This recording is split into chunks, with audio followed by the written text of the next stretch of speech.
Hello everyone. Hope you had lunch, maybe not. Welcome. My name is Mariam. I'm the CEO and co-founder of Value Co. I spent 13 years in financial markets. I'm an engineer by background. Fun facts about me is I lived in the jungle for about a month and I climbed the highest active volcano. I wrote a book and I have 20 paintings sitting at home. I don't know what to do with them. But what drives me the most today is to make sustainability sustainable. So what does that mean?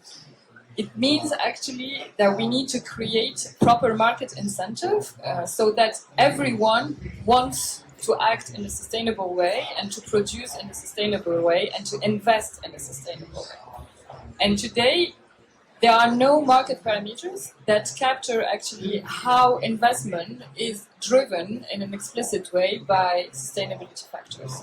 And so that's what we focus on. So getting to aligning values with valuations and financials with extra financials. I'm very glad to welcome today Julie to share with you the topic. Julie, maybe you want to introduce yourself, please? Thank you, Mariam. So, good morning, everyone. I'm Julie. I'm working at LVMH among the investor relations team, where I'm in charge of ESG issues for investors. In terms of backgrounds, I've had more than 15 years experience in financial and extra-financial communication. And I started at a time where you have no regulation, no collective consciousness as today. And I started my career at an asset management company, which was specialized in ethical investment. And I made this joke. Investors used to make these jokes about me, and they call me Mrs. Green, because at that time, once again, convincing investors that looking at ESG before investing was very challenging.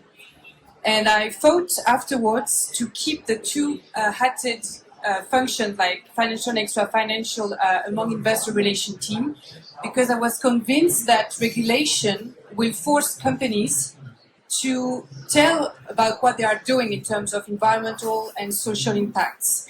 And I'm very happy to be here today to talk about LVMH and what we are facing today regarding regulation and, globally speaking, about expectations from our stakeholders. So, Julie, how do you feel about the current environment, like from a regulatory perspective, and how are you dealing with that today? Yeah, so as I told you, I started my career at a moment where you have no regulations. And now it's like ESG is becoming the checking audit list. As a company, you have to have this, you have to have this, and so on. You have to have a lot of people dedicated to those issues internally. And there's a big regulation coming for us next year, which is called CSRD, so Corporate Social Responsibility Directive.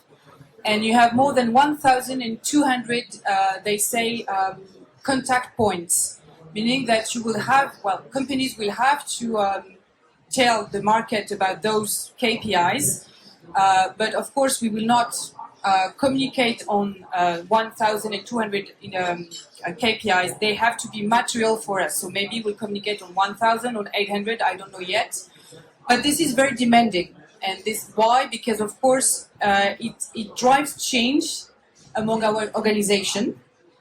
It's not easy to have all departments, working together because they are not used to that. First, second, this regulation is asking the environmental and social department to have the same approach to data as the finance department.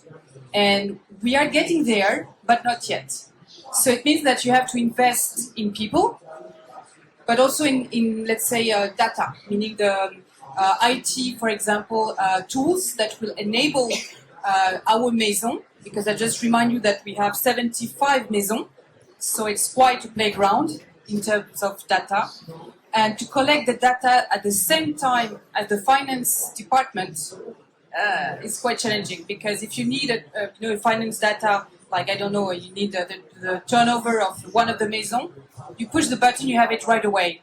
But if I ask the CO2 emission of one of the maisons for the year, 2 years from now, It may take a month, so it's really, we are getting there, but it's really demanding. So yes, companies are facing this big change, and it will infuse all of the departments at the group level, meaning, let's say the board, as well as all the different layers of responsibilities. Yeah, I mean, today I was reading the other day that it costs about 600K for a listed company to report on their environmental, social, and governance practices. And nevertheless, like it's quite difficult because it's difficult to collect the data. And even when you do it, like when you look at different companies, they don't have the same resources to do it, so they don't do it in a similar way. So in the end, the data itself is not maybe comparable. And so even among the different maisons that you have, maybe the data is not comparable. And then you add to that the complexity of scope 1, scope 2, scope 3. So I don't know whether in the audience you are familiar with that, but there is actually in France the devoir de vigilance and also the CSDD. So basically you need, as a company, to check that all your supply chain is also giving you data on how they are doing things. Because you are responsible of the emissions of the end product that you deliver, right? So that adds another layer of complexity, isn't it? Yes, let's say the big difficulty for LVMH that, as I said, we have 75 maisons in 6 different sectors. So talking about environment is not the same thing in wine and spirit than in watches and jewelry divisions. So the main challenge for us is, as a group, first, to provide frameworks to all these maisons with standard KPIs that they have to report at the corporate level. So that's the first thing. And then the second thing that is very challenging for us is be compared to peers, because we don't really have peers. We have peers for one division, that's for sure. We can compare us to Kering, to Hermès for the fashion and leather goods, for example. Wine and spirits, it can be Pernod Ricard, but meaning the whole LVMH universe is difficult to really find another company that we can be compared to. And this is what we are facing today, and investors too are facing. Yeah, in fact, so today what happens actually is that when you guys report, then there are agencies, so like MSCI, Moody's, who use the data that is reported to assess your sustainability, to have a rating. Actually, they rate you on the environment, on the society, on the governance practices. And then what happens after is that investors, some of them will use these ratings directly, but some others will use different sources of data. So they're not going to be satisfied only with what you are reporting, but for example, they will look at, they will have satellite data in order to see what is the carbon emission of a factory, or they will also look at Glassdoor, they would look at NLP, and then they will make their own assessment internally. So how do you feel about, what do you know about how investors think about you? So the funniest thing is that we are saying ESG, issues are strategic now. But if you're looking in companies, the board, for example, does not have the feedback of ESG consensus as a financial consensus, meaning that it's quite easy to get, the financial analyst forecast of your company in terms of figures, and you can tell the board this is how the market is viewing us on that moment regarding our past results and forthcoming results. But regarding ESG, this is a totally different story, because this is very difficult for us, for me, for example, as an investor relation in ESG, to understand how the market is viewing LVMH ESG practices. Of course, I have regular calls and they are asking me questions, but I cannot say that on average investors are thinking that about us. And if you're looking, you were mentioning the extra financial agencies. They are using our public data, to assess us. So that's the first thing. But you have also other extra financial agencies that are using their own questionnaire. So they will send us a questionnaire. It's not about our public, data. So all in all, you cannot build a consensus on those, let's say, on these data that they're providing. And as you said also, investors are using raw data from extra financial agencies and applying to their own investment methodologies.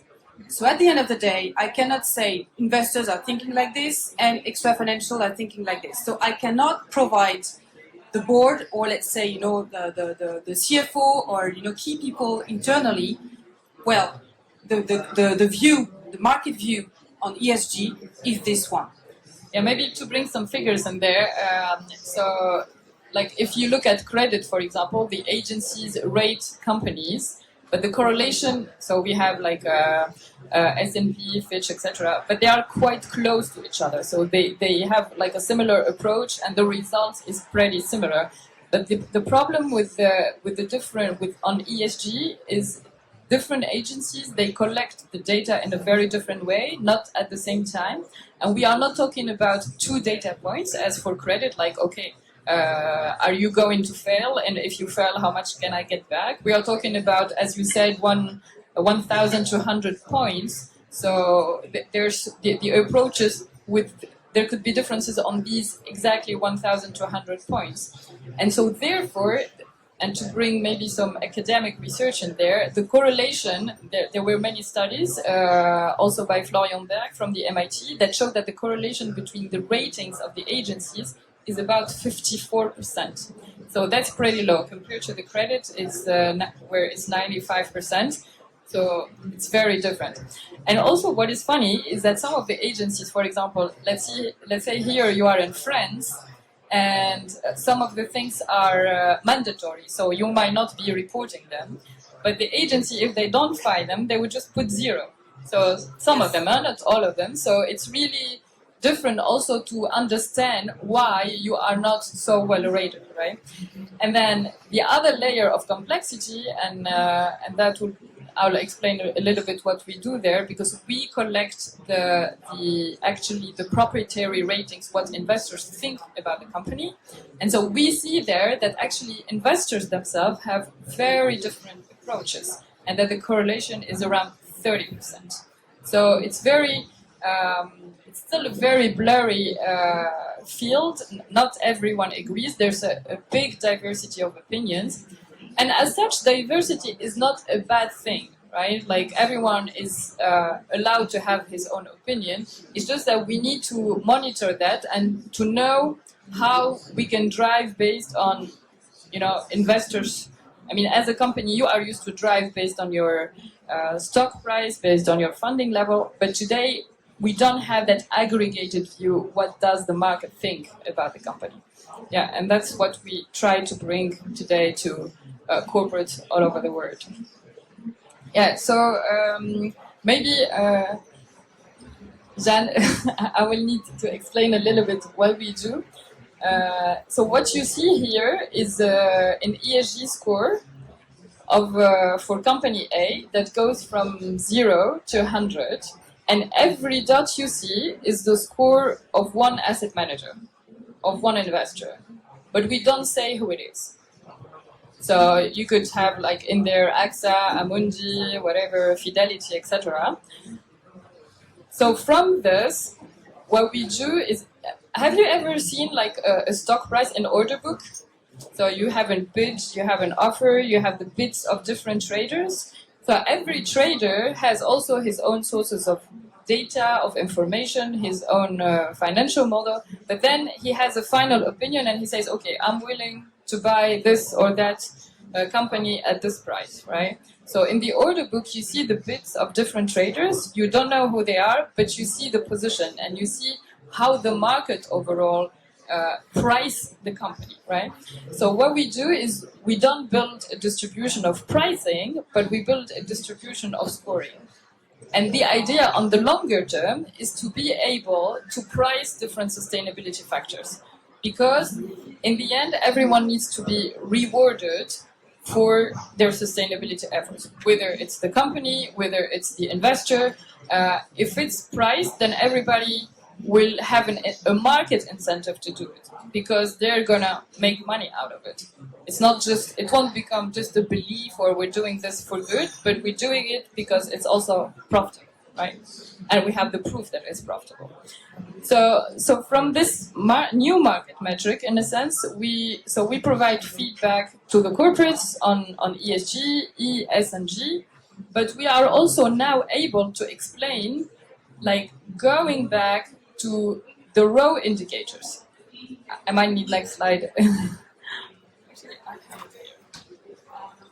Yeah, so here, basically, you have the different indicators, like we are able to say for a company, the dependencies on ecosystem is contributing positively to your consensus, to the median perception of investor by X%. So you're doing well there on all the ones that go to the right-hand side. However, for example, the land use is contributing negatively to your perception. The water is contributing negatively. You have issues with your own workforce that you need to work on. So we're able to provide insights to corporates on how what is seen as good or not so good by investors, and what do they need to tackle first. And this is, as you said, like, what is material? What is material for your operations, but what is also material for investors, right? So how do you feel about that? No, it's really interesting. Why? Because for us, it's you have this perception once more of, as you say, what is material. Because, for example, at the investor relation team, I may communicate on biodiversity like a lot, and I don't know that this issue is well understood by investors. So I'm losing my time by continuing, to communicate on these specific issues. And maybe with this tool, I can see, well, it's company A, but let's assume that is LVMH, but it's not, just to be clear. If you, for example, land use, or even corruption and bribery, or even own workforce, or let's say the one that is really not contributing well to the consensus, if I see that, I can say, okay, next time I'm gonna, organize the specific call with investors on, for example, land use, what we are doing at LVMH regarding land use, so that it will help investors to better understand what LVMH is actually doing in terms of land use. And maybe if we do, another assessment in 6 months from now, we'll see that land use will contribute positively to the consensus. So my job is done. Yeah, so maybe to make it a little bit, to go a little bit more high level, like if you look at it today, there is like a systematic data flow from corporates to investors, because corporates actually do have to report on all these indicators, even, as we said, as on 1,200 data points eventually. However, there's no systematic data flow the other way around from investors to corporates. And so how do we want investment to be like a real engine for sustainability if there is no systematic feedback from investors to corporates? Like, corporates need to know how the tap is working based on different sustainability factors, right? Because if you know that your stock price is falling down because you don't have investors investing in you because of sustainability, then you're like, okay, I really need to do something about it. If your funding conditions are not so good because of sustainability, then you see the market value of it, and then you're going to do something about it. But then you also need to know what is that you can do to improve, right? So maybe going back here, again, what you see here is the market view for a real estate company in France. And what you see in orange are the investors' scores on that company. So there are investors who scored it like 45, others like 100, etc. And what you see as like lines like this are the agency scores. So as I said before, the agencies have very different approaches. It's not like MSCI would say you're great, S&P would say you're not so good. And investors also have different approaches. And what is important here is that you can be very well rated by the agencies, but actually not so well rated by investors. And that information, as a corporate, you are missing. And what you are interested in as a corporate is to understand what your investors want and how you can have better investment conditions if you work on sustainability. And that's what we try to build, this feedback loop that is actually now actionable and in more details. So looking to the future, this can become, because we have different financial, I don't know how aware you are about the money mass in financial markets. I mean, the asset management industry is 100 trillion. The derivatives and OTC market is 600 trillion. So if we want sustainability to move forward, of course we need all that money to be taking into account sustainability, right? You cannot, like, financial markets to me are the blood of the economy, and if something is material, it needs to be seen in there. But today we don't see anywhere, what investors think and how they invest based on this. It's an implicit market parameter. And the moment it becomes explicit and the moment it becomes priced and integrated in all pricings, then we can really have investment as a real engine for sustainability. Maybe a few words about the future. Yeah, no, this is very important for us, and this for twofold. First, internally, why this kind of tool is very useful for LVMH. First, because, as I said earlier, it will help me in my today job, to better understand the expectation of investors and make sure that what I'm doing in terms of communication, in terms of roadshows, in terms of, all the actions I can, build on, are really targeting the material things of investors, what they are really, their expectations. Then, if we say that ESG is as important as finance, which I'm not quite sure right now, but we are going there. I need something for the board. I need a professional feedback, to make sure that I can communicate on this ESG consensus to the key people internally to say, look, we have, operationally speaking, we have different programs in terms of environmental, social, we have roadmaps like other corporates. But if I can tell them this is how those programs are perceived, viewed by the markets, this is different. And this I can really show that investors, like as you say, like the flow, the money flow, and what is material for them, this is the real perception of what we are operationally speaking doing. And this is important because I really want the feedback to be at the same level, either you are talking about finance or ESG. And this can help me to do this internally.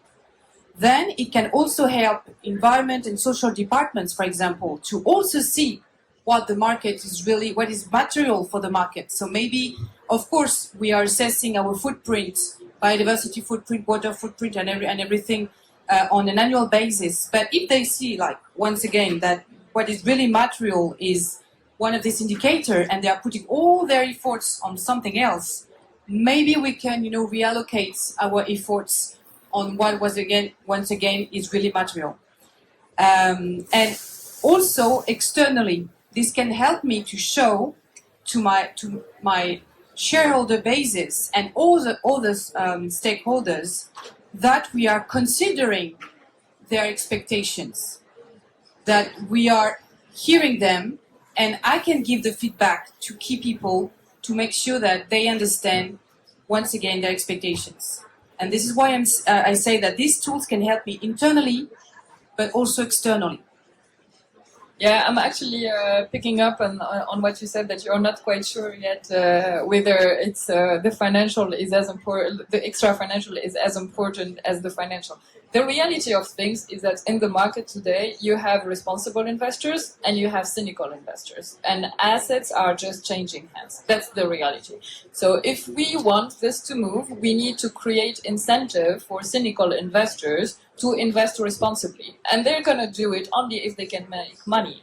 They're not going to do it because they think, oh, ESG is great. They don't give a shit.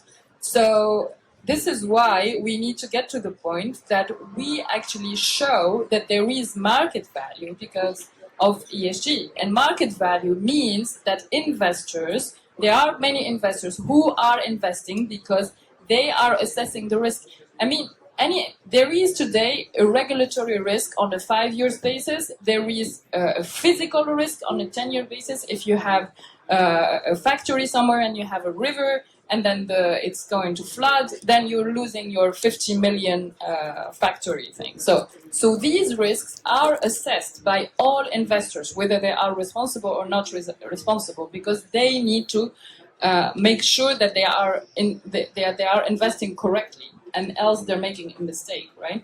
And then there is the impact side of things. Is actually the company, there is what impacts the company and then how the company is impacting the outside world, right?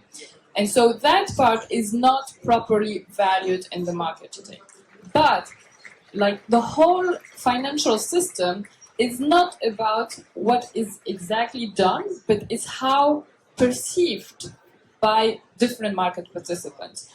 Traders, investors, they don't look at what is happening now, but what's going to happen next. How is the price of the company going to evolve? And so the moment you show that there is a market value of sustainability, the moment everybody will start thinking, oh, I'm missing something there. So I need to start investing this way too, because else I'm going to hit the wall at some point and I'm going to lose a lot of money because I'm going to end up with so many stranded assets. So this is the idea here, is that if we want sustainability to move forward, we need to have all market participants on board, and for that we need to create proper market incentive. And that starts by building market parameters that capture how investment is done based on sustainability factors, and by bringing the feedback from investors to corporate in a systematic way. So that's how the plan to change for future of finance, of sustainable finance. Yeah, happy to take any questions.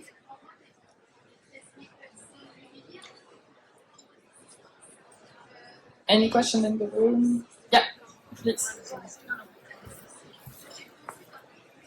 Thank you for the presentation, very interesting. I am from the Red Cross, so we are not at all in the market, but very interesting to see how you want to do this feedback, ESG feedback to the companies and corporate and the board. I was just wondering in terms of, we have had this index, sustainability index for now almost nearly 20 years nearly. But with this historic, I was wondering if we don't have some kind of trends on what are the expectations of the investors in terms of ESG. And my interest in finance is that at the Red Cross we also we have to invest into projects, and so our investors are also expecting some kind of accountability on how we are investing based on ESG. So we are also looking at a kind of framework that we could use to say, okay, here is a project that is ESG friendly, that is fine, and here is a project that's not fine for investors. So I think this value chain is very important for us. We are not in the market space, but the value chain is very important in terms of investment. So I would be happy to get your feedback on kind of what are the frameworks that exist today for investors, what are the main criteria that are important for them. For sure, we have these 1,200 KPIs, but how we can make it simple also for people to look at that? Thank you. Yeah, keep it, then you can pass it to someone else. So I will start regarding your first remark about trends. this is quite complicated because the market is evolving very rapidly. So even if we're talking about ESG issues that are not as rapid as the finance one, if you are looking, for example, I have polls, and they are not all the same. Meaning some investors are going to ask me questions on biodiversity, other ones on climate, other ones are just looking across the boards, ones are dedicated to governance. So it's very difficult to, as I said, to give an average on all the things. And extra financial agencies is the same, meaning that every year they are more and more demanding on what we are providing in terms of data and so on. And you have also focus. Sometimes it's focused on the supply chain or other subjects or topics regarding the year. Or the news. You have some bad news on the supply chain, so that extra financial agencies will ask you specifically, or will put the weight or more on these kind of indicators, for example. So this is, you can have trends, but they are not very relevant regarding what we are facing in terms of the corporate world. And regarding also your remark on the, let's say, the ecosystem today. And this is true because the investors are also facing their own regulation, and it's called SFRD. And meaning that if they want to invest in a company, they have to categorize their investments. If they want to have a stamp, it's about this regulation. So it's Article 8 will be its sustainable investments. Article 9 will be very more demanding in terms of reporting, and they have to show really what they are doing with the company in terms of engagement, in terms of data collection, and so on. And so it means that they are facing the regulation. So they are asking us a lot of questions and data because they need to feel also they read. But we also have questions from our clients, and so on.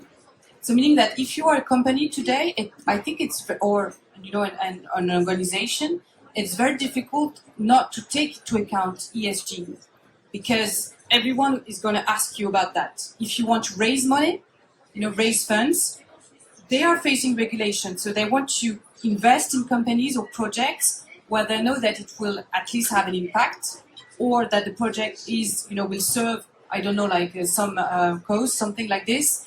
So we are all in the same boat. And of course, a project is not the same thing as a corporate. And the 1,200 points I was talking about is for big corporates. The regulation, will first apply to the big ones. But if you have a project, of course, you have very, let's say, a framework.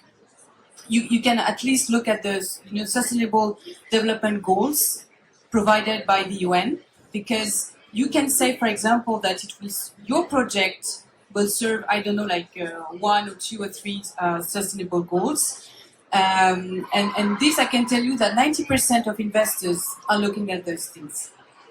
The sustainable development goals. I read a study yesterday about that. This is their indicator, first one. Then, sorry? For which investors? Like globally, private as well as let's say institutional investors, as well as private investors, private, non-listed investors, like the private equity investors. So it means that they are looking at that. And second, you have some, let's say, common KPIs, like of course CO2 emissions. You also, if you're looking at the social one, parity between men and women. Your governance at the project. How are you running this project? I don't know if you have an independent committee or a scientific committee or anything like this. So yeah, you don't need 1,000 KPIs. You just need the ones that are really relevant for your project. Meaning, I don't know what in the sector you are in. Sorry, because of course you will not have the same KPIs as let's say LVMH, or it really are also sector driven. So you have to make sure that the one you choose are the one that will be relevant for you. I will add maybe a few words on that. Like, I actually see a bit of a trend, over the years, that initially there was a lot of exclusion from the investor side. Like, so if you don't do this, then you're out of my portfolio, etc. And now it's a bit more focused on transition, and it's a bit more focused on engagement. So you are allowed to they invest in things that are not like super green or super whatever. But the question is, are you part of the solution, or aren't you not part of the solution? So if you are part of the solution, then it's okay to pollute a bit, but like, what is your plan? How am I going to help you? And I'm going to engage with you as an investor, like really bilaterally, to make sure that you're going in the right direction and that you are producing stuff that are part of the solution. If you don't, or if you say stuff and like you don't execute the plans that you promised, then I'm out. So this is a bit more something I would say, like especially asset owners, like pension funds, started doing like a couple of years ago, and it's a bit more of the trend because they realized that exclusion was not actually delivering. But then, like, there is also a deadline. So it's really a balance between, okay, how do I, engage and support? But if it's not working, then I cut it off. I think that's the trend, kind of what I see on my side.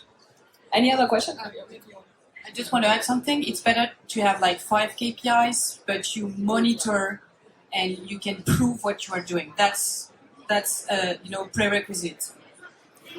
And also, like, it's important not to do significant harm. So if you are like doing impact, you need to make sure that you're not doing wrong stuff on the other side, right? So, yeah. Any other questions? Yes. You've mentioned questionnaire that you receive from investors. You talk about incentives, parameters.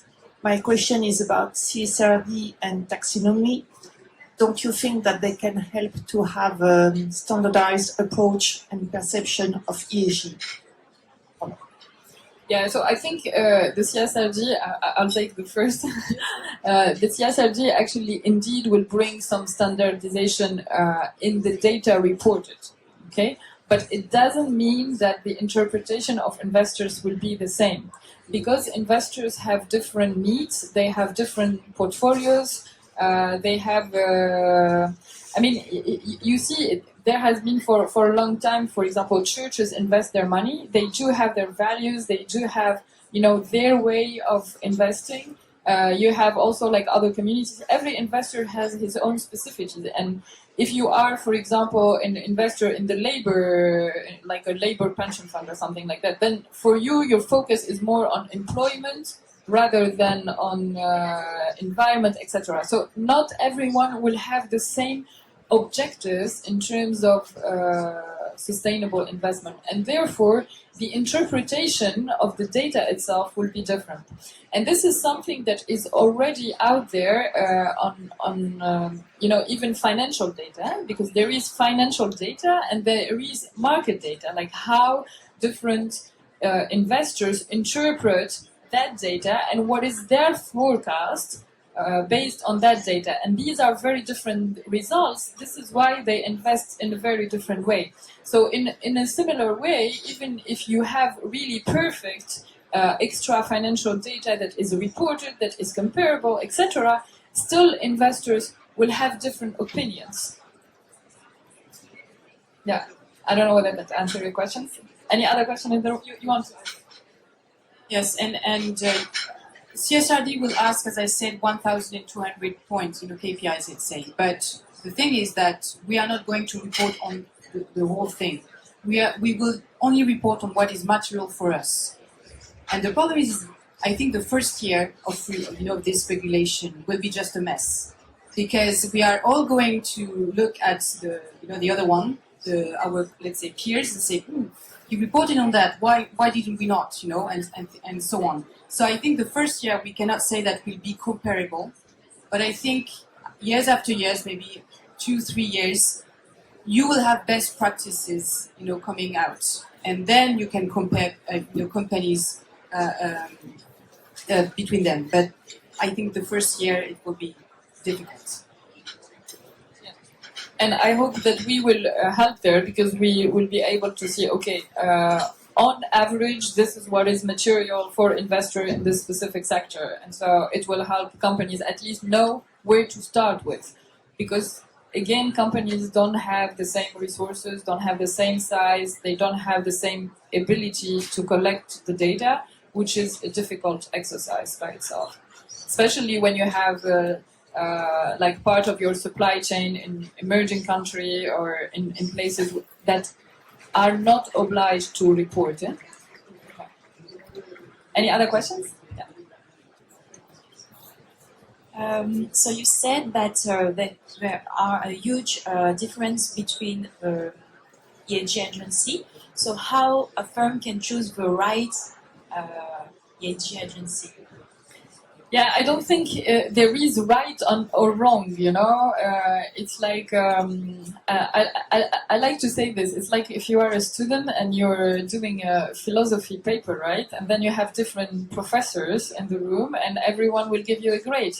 Is he right or wrong? I mean, no, it's just his opinion, right? So you cannot, but what matters to you, then you will look at the different professors and see, okay, so on average, this is what I got. And that's what I need to work on to move on. This is the thing. So it's not, there isn't right or wrong. I mean, there is just, okay, how can I approach this? How do I value this? How do I assess this? And it's very different from one agency to another. It's very different from one investor to another. And I think for corporates, what matters to them is not what the agency think as such, but is more what the investors think, because he's investing in the end, and that's impacting their stock price, their funding conditions. So if they want to do things in the right way, they need to listen more to what their investors think. So, and this is what makes investment like, you know, an important tool to drive sustainability further, because if investors are clear about what they want in terms of sustainability, and today it's not the case, because they don't tell companies right away, okay, this is your score. They don't do that, and actually they don't do that because the way they invest is also very different from the way they vote. So they don't want to do it and to tell it like on a one-on-one basis.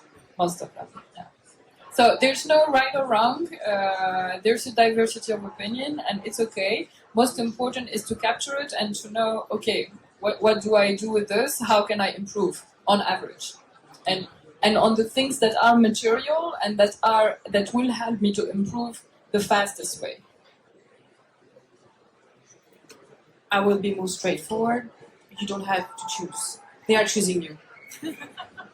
Well, they are using our public data, and they are assessing us and sending us the results and say, do you have comments or not? Point. And some are sending us questionnaires with not using our public data, and we have to fill them. But the thing is, if you don't do that, you will have maybe a risk in terms of reputation, because journalists and all other stakeholders will say, LVMH has not answered, I don't know, like Sustainalytics questionnaire. Why? So you don't choose. Yeah. Any other question? Thank you. Maybe a quick question about materiality of ESG subject, like topics. You were saying like for data, you have different materiality that will define if you have to report this or this ESG data points for CSRD. With a group like LVMH that has different sectors, how do you deal with this difference of materiality? So yes, we have 6 different sectors. So you have the wine and spirit, watches and jewelry, fashion and the goods, DFS, so it's Sephora, for example, hospitalities, and forget someone. But the thing is that in that case, you will find the most, let's say, the activity where you have the most impact, and you will have to extrapolate to the whole group. Meaning, water, for example, the main issue for us regarding water relies in in the wine and spirit division. So of course, wine and spirit division will give us, those data. Fashion and the good, you also have water impact, but it's not the same. And globally speaking, 95% of our impact relies in the scope 3, meaning in the supply chain. So in terms of approach, you have to assess where your hotspots are, and you have to take them to, let's say, to a consolidation, a corporate view. Right now, we have defined governance project for the CSRD at LVMH. So you have the different departments that are that will have to report on that, and we are also having an external, let's say, cabinet, to help us to understand those impacts, and regarding those 1,200 indicators, which one will be material for us. But yes, you're right. You have first to assess where your hotspots are, and to put them, forward, like at the corporate level. But we are not talking water the same way across the division. You will only spot water in wine and spirit division. Yeah, I think we're running out of time, unfortunately. We'll need to leave the stage to our friend here to prepare. Thank you so much. Thank you. Thank you for the questions.